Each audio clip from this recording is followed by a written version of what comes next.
Hey, welcome back to another video of Crypto Basics. In this video, we are going to learn how to access Help Center in Ambire Wallet. First of all, make sure that you are connected to your internet.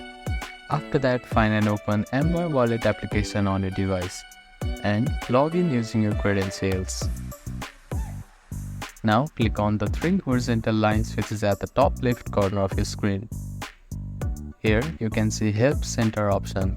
Click on it, and you will find various FAQs and articles in this page. If you want specific help, click on What icon which is at bottom right corner of your screen. Now you can type in your name, email address and topic by clicking on this drop down box. And you can explain your issues in this field here. And you can also attach the screenshot by clicking on Add File from Device button and click on Send button.